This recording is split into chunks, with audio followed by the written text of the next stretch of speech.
Bande ko balanzi ya prend fo lingala mbote na bino tokutani lisusu na mokolo na lelo na za na esengo kokutana na bino lisusu na mokolo na lelo na tombeli bino boyei malamu na espace na bino bitumba makanisi esika wapi tolobelaka mayema tali mboka na biso esika wapi tolobelaka mayema tali actualité. Alors natondi bino botondi mingi mpona soutien na bino bocontinue kosoutenir biso toza na posa ya soutien na bino bosabone bokommente bolike yango nde manière na bino ya kosoutenir biso kaka ndenge tolobaka bokende esika mosusu te botikala kaka na pro info botikala kaka na pro info lingala toza vraiment na besoin na bino.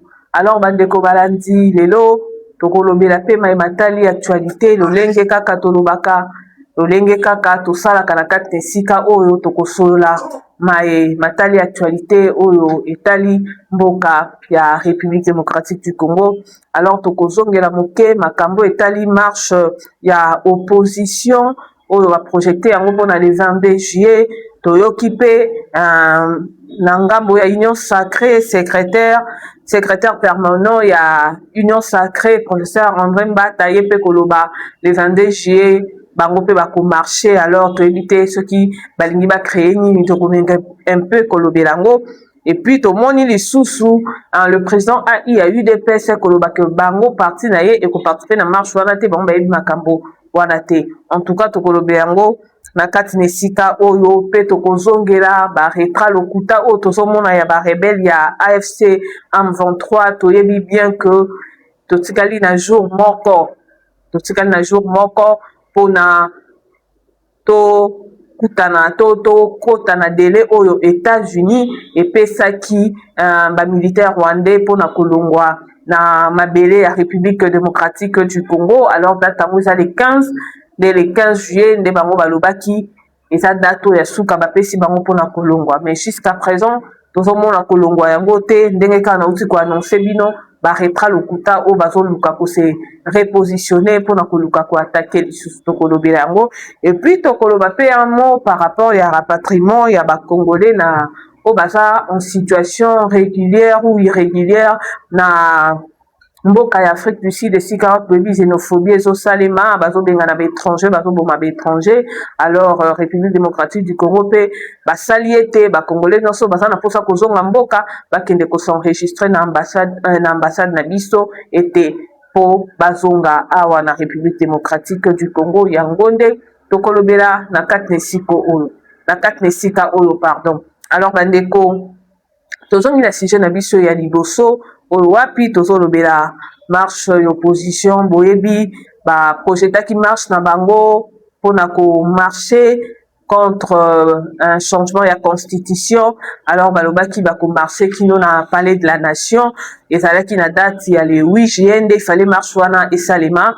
Alors marche wana esalamaki te parce que opposant il fallait se déplacer pour kokende na Bujumbura pour kokutana na président en exercice ya Union africaine le président burundais Evariste Ndayishimiye oyo il fallait bakutana yango repoussaki marche na bango pona le 22 juillet kozonga na bango na Bujumbura tant bauti Bujumbura baye basalaki point de presse pona koloba maintenir marche na bango ya le 22 juillet bako marcher pona koboya changement ya constitution et koexige démission ya chef de l'État au biso moko tozomona yango légalité puisque le chef de l'État a mandat na ye nanu esilité azati na 2028. Alors ndenge baannonsaki bongo toya koyoka lisusu que non les secrétaires permanents ya Union Sacrée le professeur André Mbata yepa lobi baza na marche le 22 juillet. On doit se rappeler que non les gouverneurs de la ville province de Kinshasa accordaki bango à lobaki na bango ils peuvent marcher pardon bakoki ko marcher na bango mais bakozala encadré par la police po toboyi bambutu toboyi bakasi toboyi nyonso. Alors les secrétaires permanents ya Union Sacrée paye au nom marche le 22 juillet. Et toyebi que non l'UDPS fait aussi partie ya Union Sacrée et il y a Union Sacrée il y a lobby yebi marche wana te parti na ye et ko marché te wana président AI il y a UDPS Augustin Kabuya. Alors on se pose la question Comment le professeur André Mbata, le secrétaire permanent, il y a Union Sacrée, à côté qu'on décrété marche le même jour où l'opposition est décrété marche dans Bango. Na évité na idée na ye, et ça que non, bras de fer et ça, les mamba kutana, babunda to, idée les années. Et puis marche wana oh il y a ce décrété pour et ça pour nani parce que Bango a pensé qu'il déjà date na Bango depuis longtemps. Pour la nini koluka ba problème et sika ba problème ezalité puis autre chose tozo zela bango la place wana te laisser l'opposition marcher ceux qui ba ko sala ba casse basali ba casse comme ça et kozala na mutu na bango na ba organisateur ya marche wana et kozala mutu na bango parce que moto akolukela ba problème azate bango ba ko encadrer bango kaka kino ba koma na destination to na chute ya marche na bango. Alors tango bino pe bozo zo esusu marche botia po bunda et que bato bakufa bato bazoka ezo bebisa image ya chef de l'état to image ya pouvoir na bino bino bozo soutenir chef de l'état. Alors boza na ba ida malamu ya ko soutenir chef de l'état eza te na ba ide moko o bomoni ezo luka et détruire te luka bebisa gouvernance ya chef de l'état. Comment vous pouvez réfléchir de cette façon? Parce que marche wana o bino bozo dinga botia eza marche ya nini ozo dingo sala ngo pourquoi pona ko luka kaka non bato bakufaki bato basalaki boye bato bazokaki.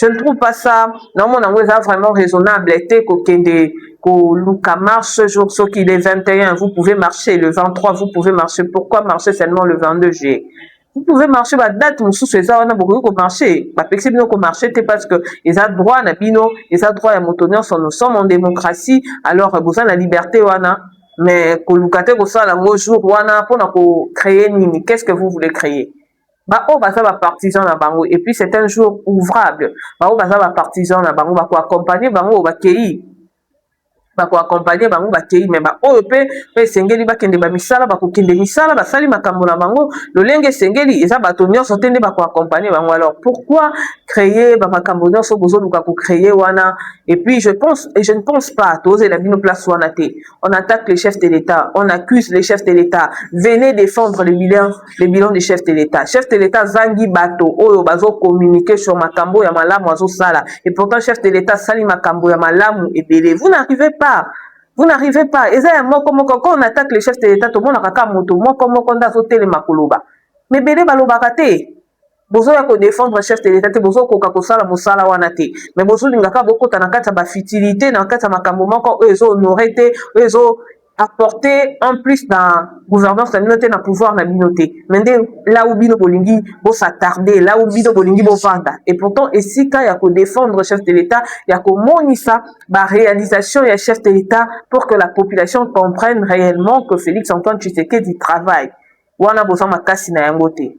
On attaque les chefs de l'État par-ci par-là. Boza makasité à ko répliquer, boza makasité à couper sa argument. C'est seulement na makambo moko o eza vraiment tinate là vous venez. En tout cas, on a salué Nangai position il y a comment il y a le président AIAU2PS Oyowa Palobi bango bako marché parce que ba il makambo wana te déjà toyebi que entre yena professeur André Mbata courant vraiment les kakalisous malamu te alors à lobby ya il makambo marché te.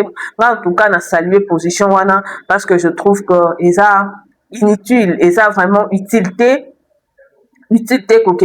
qu'au marché le même jour que l'opposition laisser l'opposition à ça la marche naie qui nous a chuté total à l'oleng bakotambola parce que la police sera là pour encadrer bango total à ndenge bakotambola bakokinde comment ko déposer mémo na bango ko tina point de chute esengeli bango ba chuter na palais de la nation otiki bango ole peut-être ya ko luka totali le lenge marche on ko salema ceux qui tomoni ba casse ceux qui tomoni biloko ba to bebi tomoni mogul to ko comprendre que ba organisateur de bango mutu ba sali makambo wana pour ko comprendre donc charge wana ko zali ko na bango alors ole charge wana ekende na ngambo ya pouvoir.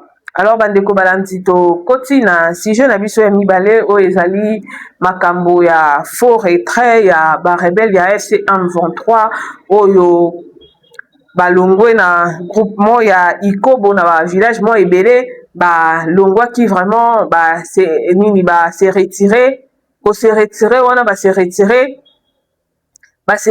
te pona ba zonge pa na bango mais se retirer pour nous kende na ba territoire mosusu quoi territoire ya Lubero nde esika bakei balongwe na territoire ya Walikale pour nous kende na territoire ya Lubero.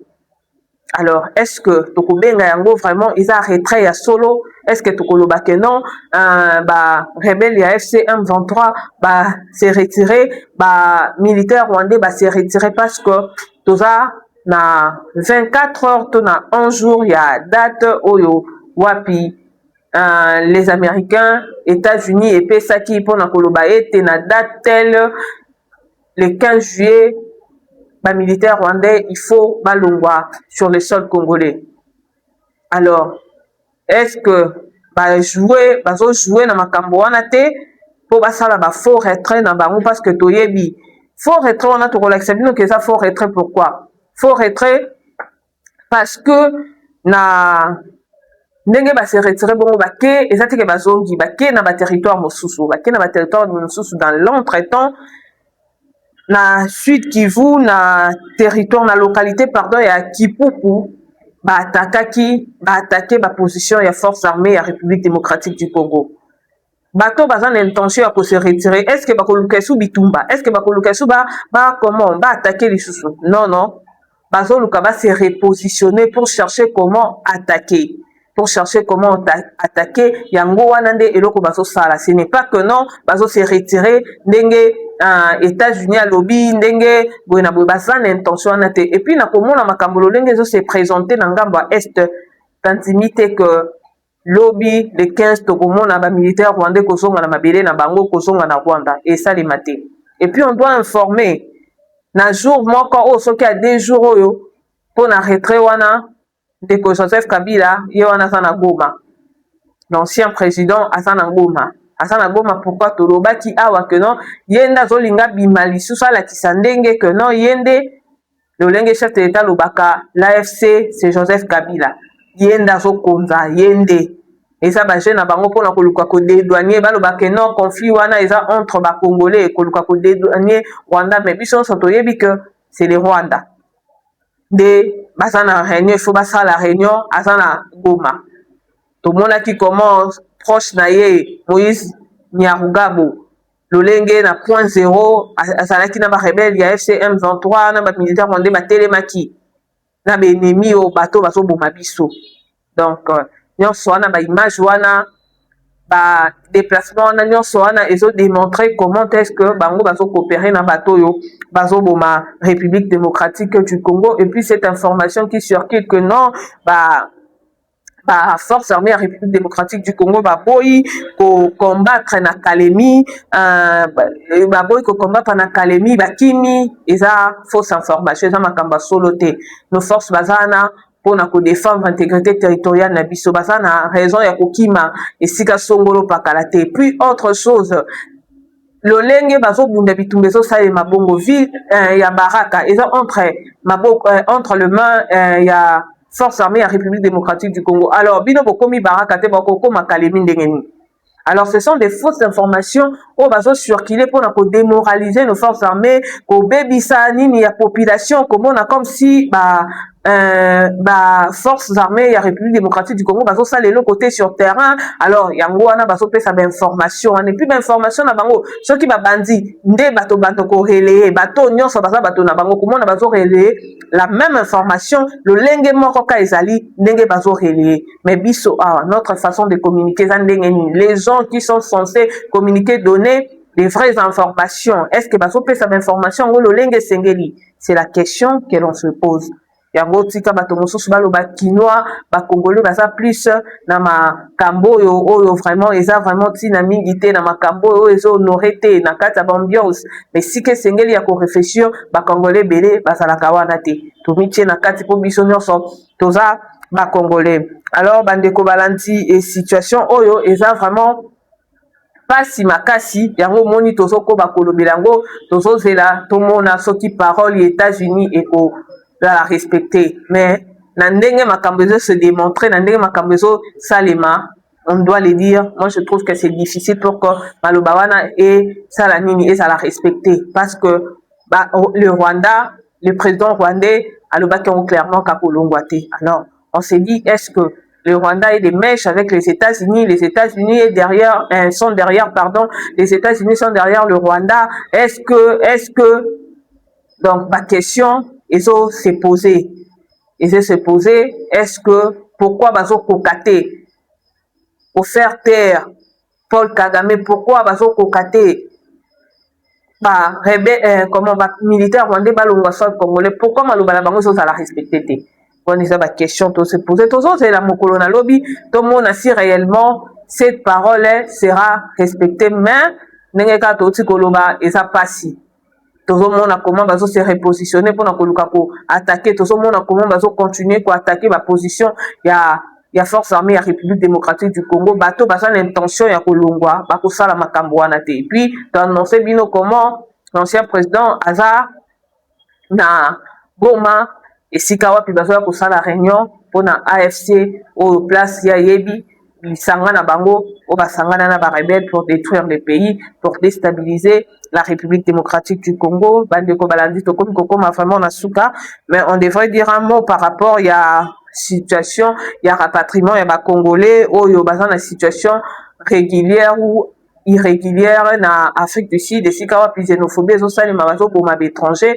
Alors gouvernement na biso est disposé et disponibilisé avion et lolenge sengeli ba Congolais ba s'enregistrer bato balingi kozonga oyo baza na volonté wana kozonga, parce que situation kuna eza malamu to ko continuer kotikala kuna. Pourquoi olingi ba bombo na mboka mopaya vome kuto ya kokufela na mboko ezali mboka na yo kokufela na mboka mopaya? Alors ba Congolais on a moni que non, situation za na mona Afrique du Sud ezo simba te, akende ko s'enregistrer na ambassade na biso wana ba biso na ville ya Johannesburg, akende ko s'enregistrer et puis kozonga. Déjà balobi deux Congolais s'enregistrer bozonga na mboka na bino, et pas na bino on est mieux chez soi. Donc et pas na bino nde bozala malamu pa batu eza pasi par rapport ya ba situation oyo bozo vivre kuna. Bandeko balandi to komi vraiment na suka ya émission na biso ya mokolo na lelo.